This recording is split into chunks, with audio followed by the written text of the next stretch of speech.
Welcome to Taste Buds. I'm Debra Eckerling, goal strategist, writer, and foodie. And today I'm speaking with Debbie Kornberg, the spice expert, founder of Spice and Leaf, and a host of Spice It Up with Deb. So, Taste Buds with Deb, meet Spice It Up with Deb. This is going to be fun. Hey there. This is great.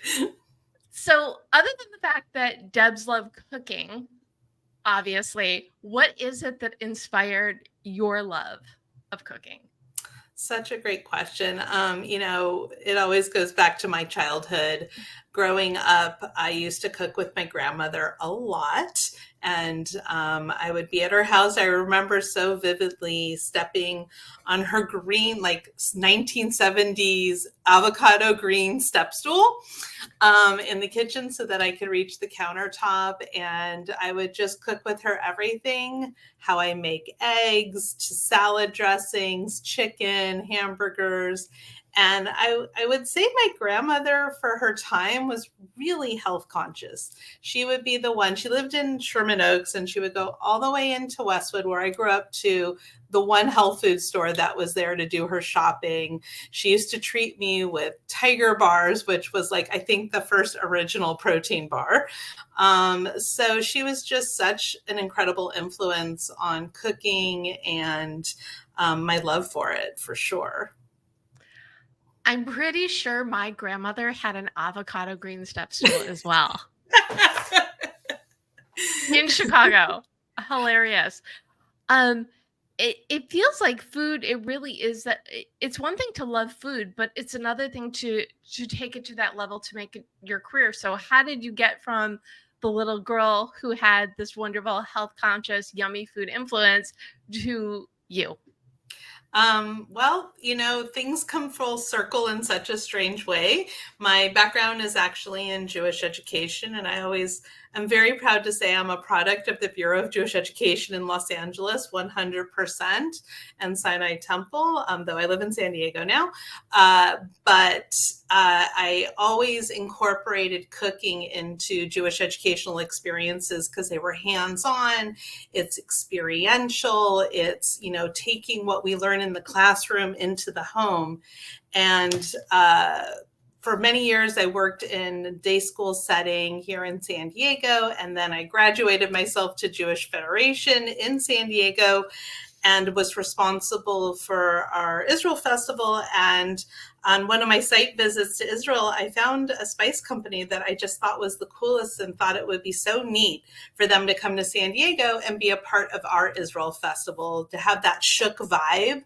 And one thing led to another. This was like back in 2012. I knew nothing about food handler license and FDA and customs. And 9 months later, I suddenly planned this 5,000 person festival, along with being able to bring spices in from Israel, and a lot of them.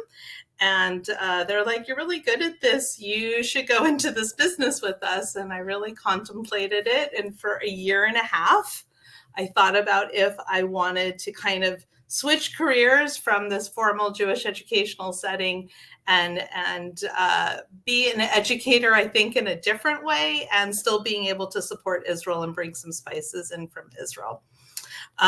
So in 2014, I made that career change, and I've been selling spices since. And one of the things I found is that local organizations, the synagogues, would come to me and be like, "Oh, can you teach a class on Rosh Hashanah and holiday cooking?" And it just kept coming back. So the spices in the Jewish education, I think, are so much a part of who I am. And it's kind of come full circle that way, from being in education and now educating about how to cook with spices and integrating Judaism into our lives, which is such a foodie thing. Like, Judaism and food go hand in hand. So I hope that Absolutely. answered your question. Oh, totally did. And Yeah. it really does show that everything that we do can build up to something amazing. So you're a chef, you teach, you love spices. What is it that you wish people knew about spices? Such a great question. I think the most important thing or things I would say about spices. It can really zip up a meal, and it can take anything from a vegetable to a protein and just elevate it to the next level. I believe I became a better cook by cooking with spices, and I think it can help most people. That's the feedback that I get from people, is that cooking with spices and spice blends really made them a better cook. So I would say that. The other piece, I would say it's a really healthy way to integrate nutrients by using, turmeric. Everybody talks about as, the queen spice of being able to help with benefits of anti-inflammatory, anti-cancer, all those things. So spices can help you deal with maybe some of your personal ailments or things you're trying to be conscientious of. So, for example, if you don't want to use salt or you're trying to reduce your sodium, sumac is a great salt alternative. It has a lemon acidic flavor. And so when you use it in your seasoning, it makes you feel like you're tasting something that is salty, even though there's no salt content in there. So it's a great way to be able to adjust for lifestyles of, whatever dietary needs you may have, as well as elevate the flavor of your food. Now I'm going to make you play favorites. Do you have a favorite? Do you have a favorite spice? Don't make me choose between my children. Walk right into that. Yeah. Gosh, do I have a favorite? I would spice. Or wait, it could be top 3. Okay, good. Do you have like what are your go-tos that can like go on or with? Yes. Anything. So I do have, and I would say these are blends rather than a single spice. So I have a vegan broth base, which is salt-free. It's all plant-based, and I use it as like a deconstructed bouillon cube. So I add it to water to flavor a broth if I want to make rice or a stew or something like that. And my other go-to would probably be Ras Al Hanout, which is a Moroccan spice blend. It literally means head of the store. It's considered the crown jewel spice in Morocco.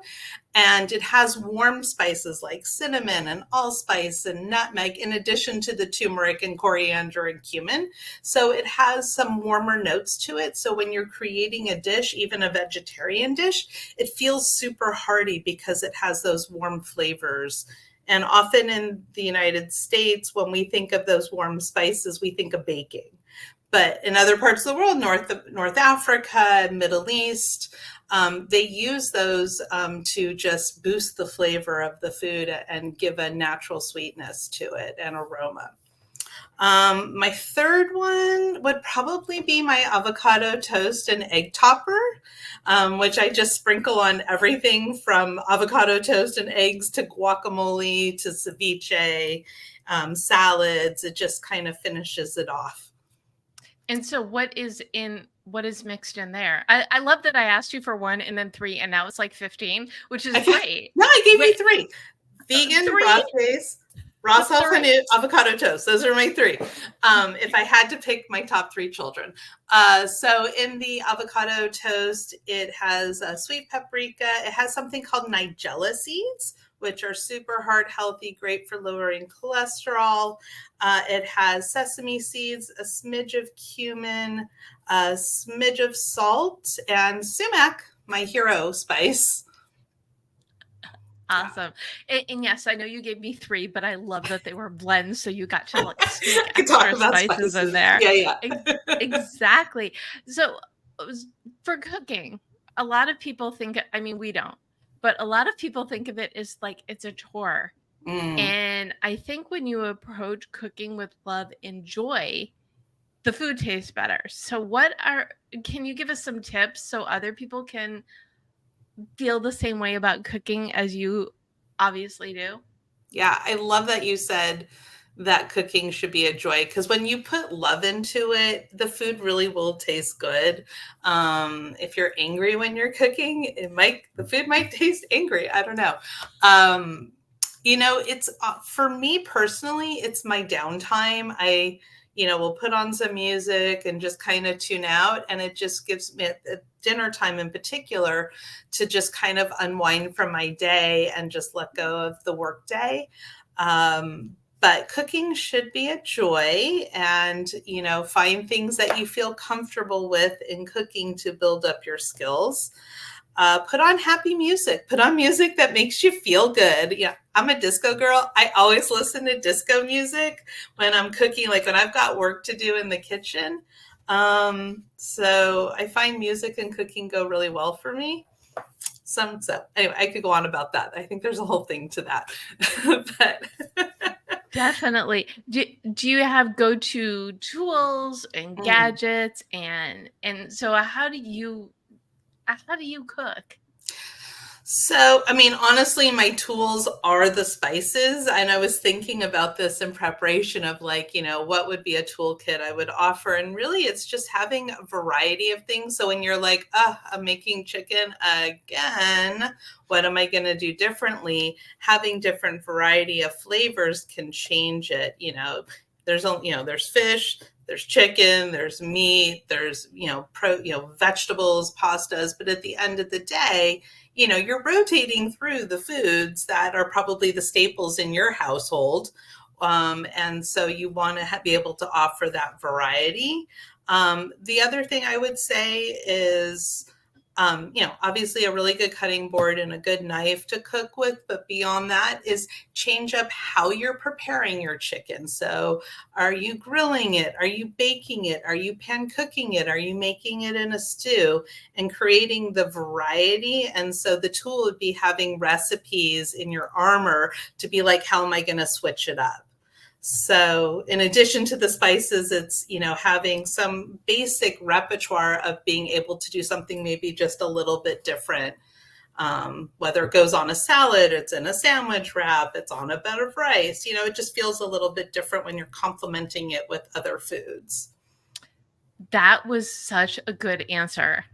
And the question that's coming is, will you please share a fun, easy, delicious recipe? Yeah, so that was just going back to, because it's on the top of my mind and thinking about what I do at home. And, I'm busy like everybody else. I've got a family to feed. I have a complicated household. Just because I know how to cook does not make it easy. I have a pescatarian, a non-pescatarian who will eat chicken, but nothing else. And I try to be gluten light. So we've got every flavor of eating lifestyle in the book in my household. And so when I have to come home and be like, I've got to get dinner on the table, one of my honest go-to recipes is shawarma chicken. And I'll tell you why. So first of all, it cooks fast. If you cook it in a pan, dice up the chicken a little bit on the smaller side, not big, huge chunks. I try to get them like a 1/4 inch. So that way they're small, which means it'll cook really fast. It'll take 5-10 minutes to cook instead of 20 minutes when you have a 1-inch chunk of chicken. So I can do all my prep in 15 minutes and cook everything in 15 minutes. So for shawarma chicken, you can dice up some onions. You can go to Trader Joe's and buy the pre-cut ones. Use every cheat in the book. I'm okay with that. That's what the spices are. It's a cheat. You don't have to do all your own blending. So saute some onions up, put them aside. Add your chicken, sprinkle on some shawarma spice, and give it a good sear on a high temperature. You'll start to smell the spices. It'll fill your kitchen. Your mouth will start to water. You'll get all excited. And then if you wanted to, you can either, however you do rice. I do rice in a rice maker. So that way I can just throw the rice into the pot. I will add either a little shawarma spice or vegan spice broth base to it and let it go. So that'll take 20 minutes. And so by the time I'm done with my chicken, the rice is just finishing up. And I would have my shawarma chicken on a bed of salad. I'll have rice for the people who need a little extra hardiness. For my son, who's the pescatarian, I will have another little burner going with some alternative chicken. for him, and then we can all sit down and have a meal together. Doesn't that sound exhausting? I'm exhausted just thinking about it, and yet I can get done into 30 minutes. But, it's just a little bit of multitasking going on in the kitchen. But that's real. Like, that's my household. That's what I do on Fridays for Shabbat and during the week when we're eating together. Well, you found a way to work it, Yeah. right? And by switching up what you put the chicken with, and in one case, switching up the actual chicken, it works for everybody. And again, a great real life example. What do you think is this love of food and community and connection? What does that mean to you? That's such a meaningful question for me because I love building community, whether it's in my house and having people over for Shabbat dinner or have my kids. Like, I just, open house. I just love having everybody here and gathering. And of course, everybody always ends up in the kitchen. And I think that's what creates meaningful experiences, is being able to share something together. And food brings us together, whether it's a family community or a friends community or broader. I think about synagogue and Kiddush lunch is so important for our synagogue that, every week we know we can gather after services and just be together and connect with one another. And it's always wonderful to be able to do that around food. Do other people in your family cook, or is it just you? Everybody in my family cooks. So my husband absolutely does. My son, he's 25, but, so he cooks, thank goodness. And my daughter, she's 22. She also cooks. And I would say, through their independence and being at college, I would get these phone calls of how do you make the za'atar salmon? Or how do you make the Asian noodles? How do you make your salad dressing? And it's so heartwarming that the recipes they grew up on, these are their go-tos of what they want to be able to do in their lives. Well, it looks like you did something right? I mean, I'm sure you did lots of things right, but I love that instilling not just the love of food, but that community and that cooking aspect, because I do believe it all goes hand in hand, and families that cook together is good. It's a way to bond. In a Jewish context, all of our holidays have a meal component, even Yom Kippur of breaking the fast, there's the meal before and the meal after. And I think there's something really powerful from that. And obviously the symbolism that food plays in Judaism for any occasion, there is something symbolic about that. And it anchors you. You're using all of your senses to remember it. Whether it's matzah or a hamantashen or a latke or a challah Friday night, we use all of our senses to really anchor us in that ritual, in that holiday, in the meaning behind it. And so something as simple as a family meal on a Tuesday night can do the same, and it just enables us to be able to connect with one another. You don't need big, fancy. Any occasion is a good occasion to bond over food with family, is what you're saying. Yes. And, for that matter, when you feel like you have to do something for a holiday and you don't have the time, that's okay. Order in. It doesn't have to be, I cook a lot, but, come Thursday night, I'm it's okay. I'm kind of done sometimes. I need a break for myself, and it's okay to go out or order in or have somebody else cook. There are times where I'll tell the kids they're in charge of dinner. I'm figure it out. I'll eat whatever you make. It's fine. I need the night off. Nice. Yeah. Nice. Is there something now that you wish you knew before you started cooking? Something I knew now. Such a great question. Other than honestly spices, which I find such an important tool, I think it's just the practice, that makes me feel confident in the kitchen and cooking, and to be able to educate others, and to explore recipes and try new things. It's just feeling, like any muscle you want to improve on, whether, the physical or a skill of playing piano or sports, you just have to do it a lot. And so I don't think there's anything I wish I knew back then that, it's a journey, and as we grow and learn from the world around us, we improve. So I don't think that's any different when it comes to cooking. If you love it or you want to love it, do it and practice. Whether you love it or want to love it, just do it. I love that. Thank you so much, Debbie. Where can people learn more about you and your spices and everything? Great.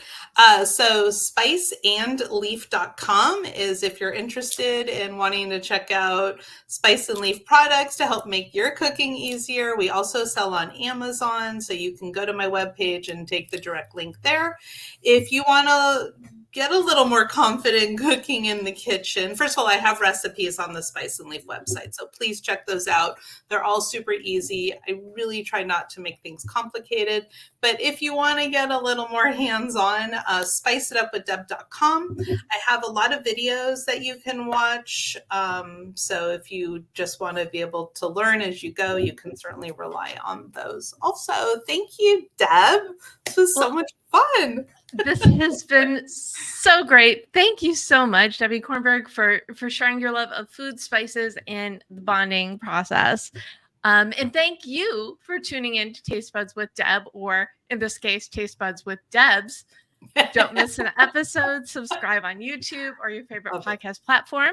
And you can go to jewishjournal.com to get recipes like that wonderful chicken shawarma, and read articles that go with each episode. And you can learn more at tastebudswithdeb.com. Until next time, bon appetit.